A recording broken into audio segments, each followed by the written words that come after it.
Shalom pemirsa CPN Indonesia, bahagia rasanya kita bisa kembali bertemu untuk membahas berita Injil kebenaran dalam buku Bersama Tuhan di Waktu Fajar ini yang sangat bagus, di mana dia mengajarkan kepada kita supaya kita selalu hidup menurut dengan kemauan dan kehendak Tuhan saja. Dan juga sebelum kita memulai akan pembahasan kita, saya mengundang kita semua untuk kembali datang meminta kepada Tuhan supaya Roh Kudus selalu hadir dalam hati batin kita masing-masing, supaya firman yang kita dengar tidak lalu begitu saja dan tidak terhalangi karena ada sesuatu gangguan yang mengganggu kita untuk tidak bisa bertemu dengan Tuhan. Judul bacaan kita dalam buku Bersama Tuhan di Waktu Fajar halaman 87 dengan judul besarnya Dia Mengampuni Kesalahan Kita. Ayat intinya sendiri terambil dalam Yeremia 33 ayat 8 yang berbunyi, Aku akan mentahirkan mereka dari segala kesalahan yang mereka lakukan dengan berdosa terhadap aku, dan aku akan mengampuni segala kesalahan yang mereka lakukan dengan berdosa dan dengan memberontak terhadap aku. Setiap perbuatan manusia diperiksa kembali di hadapan Tuhan dan didaftarkan sebagai kesetiaan atau ketidaksetiaan. Di samping setiap nama di dalam kitab-kitab di surga dimasukkan dengan tepat sekali, setiap perkataan yang salah, setiap tindakan yang mementingkan diri sendiri, setiap tugas yang tidak diselesaikan, dan setiap dosa yang tersembunyi, serta setiap kepura-puraan. Amaran surgawi dan teguran-teguran yang diremehkan, waktu-waktu yang disia-siakan, kesempatan-kesempatan yang tidak dikembangkan, pengaruh yang digunakan untuk kebaikan atau untuk kejahatan dengan akibat yang luas, semua dicatat oleh malaikat pencatat. Di sini menarik ya, pada bacaan paragraf pertama ini dikatakan bahwa semua kesetiaan dan ketidaksetiaan kita selalu dimasukkan dalam buku catatan surgawi. Saat ini kita sedang dilihat oleh Tuhan. Apa yang kita lakukan sekarang akan dicatat oleh malaikat pencatat dari surgawi, di mana dia diutus untuk datang melihat kita, apa aktivitas kita setiap hari dan apa yang kita lakukan. Apakah kita lakukan kesetiaan atau tidak kesetiaan. Tapi kita juga harus tahu bahwa Tuhan akan mengampuni kita. Dengan dia mentahirkan kita atau meluputkan kita dari dosa-dosa, kita akan kembali untuk bisa bertemu dengannya. Tapi jangan sesekali kita menganggap pengampunan yang diberikan oleh Tuhan itu adalah hal yang bisa kita ulangi lagi atau kita minta lagi kepada Tuhan tanpa kita bertobat seutuhnya. Tapi di sini kita akan didaftar sebagai orang-orang yang setia atau tidak setia. Jadi di sini kita sebagai anak-anak Tuhan, kita mengerti kesetiaan adalah hal yang diinginkan oleh Tuhan, di mana Tuhan mengajarkan kepada kita supaya kita tetap setia, karena hanya hidup bersama Dia, kesetiaan itu ada dalam kehidupan kita. Tapi kalau kita tidak hidup dengan Dia, kita selalu berfoya-foya dengan dunia, maka ketidaksetiaan itu akan selalu ada dalam dan menghampiri akan kehidupan kita, sehingga kita semakin hari kita semakin jahat dan kita selalu menjauh daripada Tuhan. Sebab itu, marilah kita selesaikan apa yang Tuhan mau dalam kehidupan kita. Dalam tugas kita sehari-hari kita harus jalankan dengan sungguh-sungguh. Dan teguran-teguran yang diberikan oleh Tuhan secara manusia kita diberikan melalui Roh Kudus. Kita akan mendengar itu, tapi kalau kita tidak mendengar teguran-teguran itu, maka itu adalah salah satu tingkah laku kita untuk menjauhkan diri kita dari Tuhan. Waktu-waktu yang dikasih, kita jangan sia-siakan, karena waktu itu terus berjalan dan semakin singkat untuk kita mencapai kehidupan akhir.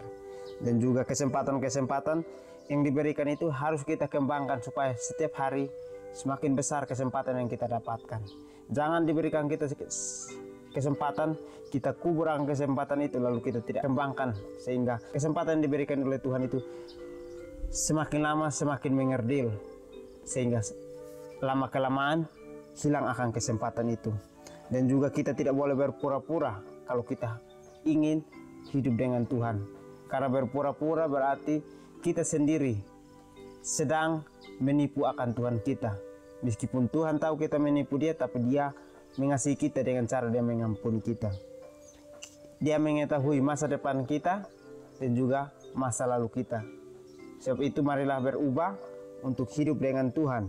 Karena waktu yang diberikan itu sangat baik untuk kita gunakan.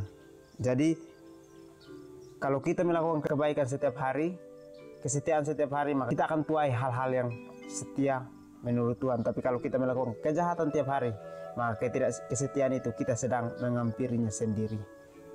Kita sedang melawan akan diri kita sendiri untuk bisa menjauh dari ketidaksetiaan itu. Kita ingin supaya kita setia, tapi diri kita sendiri yang kita harus kontrol. Karena itu marilah kita kendalikan diri kita supaya kita bisa setia di hadapan Tuhan. Hukum Tuhan adalah standar atau ukuran dengan mana tabiat dan hidup manusia diuji dalam penghakiman. Jadi hukum Tuhan itu adalah standar. Tuhan sudah memberikan hukum-hukumnya kepada kita. Itu sebagai standar atau ukuran di mana tabiat kita harus kita tingkatkan dan hidup kita harus diuji. Karena pada saat penghakiman kita akan diuji dengan hukum-hukum yang sudah ditulis di Alkitab. Apakah kita lakukan semua hukum itu atau tidak? Sekali saja kita melanggar satu hukum, berarti semuanya sia-sia kita lakukan. Jadi kalau ingin hidup benar dan setia kepada Tuhan, berarti semua hukum harus dituruti. Tidak boleh melanggar satu pun. Kalau kita melanggar satu, berarti kita sudah langgar semuanya. Karena semuanya selalu ketergantungan. Pada waktu kitab-kitab catatan dibuka dalam pengadilan, kehidupan semua orang yang percaya pada Yesus diperiksa kembali di hadapan Tuhan. Dimulai dengan mereka yang pertama hidup di dunia ini, pembela kita menghadapkan setiap kasus dan setiap generasi, dan diakhiri dengan yang masih hidup. Setiap nama disebutkan, setiap kasus diperiksa dengan cermat. Ada nama-nama yang terima, ada yang ditolak. Bila mana ada orang-orang yang berdosa tercatat dalam kitab catatan yang tidak bertobat dan yang tidak diampuni, maka namanya akan dihapuskan dari kitab kehidupan, dan catatan perbuatan-perbuatan baik mereka akan dihapuskan dari buku peringatan Tuhan. Semua orang yang telah bertobat dari dosa dengan sungguh-sungguh dan oleh iman mengambil darah Kristus sebagai korban perdamaian mereka telah memperoleh pengampunan, di samping nama mereka dimasukkan dalam kitab-kitab di surga. Oleh karena mereka telah memperoleh bagian dalam kebenaran Kristus, dan tabiat-tabiat mereka didapati selaras dengan hukum Tuhan, maka dosa-dosa mereka akan dihapus dan mereka akan dianggap layak untuk menerima hidup yang kekal. Jadi sekarang ini adalah terjadi hal penghakiman yang sedang kita alami. Kita selalu ditilik oleh Tuhan, melihat akan setiap tingkah laku kita, dan juga Dia sedang mengadili kita apakah kita ingin supaya hidup dengan Dia atau tidak. Kembali lagi kita sendiri yang menentukan itu, kita sendiri yang berjalan meskipun atas campur tangan Tuhan atau hal yang diizinkan oleh Tuhan untuk kita lakukan. Tuhan tidak pernah meninggalkan kita. Dia selalu mengizinkan cara-cara untuk kita terus berjalan. Tapi jangan kita diberikan kesempatan, kita salah gunakan kesempatan itu sehingga kita melakukan hal-hal yang tidak baik. Tapi saat ini Tuhan datang kembali kepada kita. Dia sedang menunggu kita karena Dia ada Tuhan yang mengampun. Dia selalu menunggu kita untuk datang dan mengaku akan dosa kita. Dengan demikian kita akan diselamatkan pada akhirnya.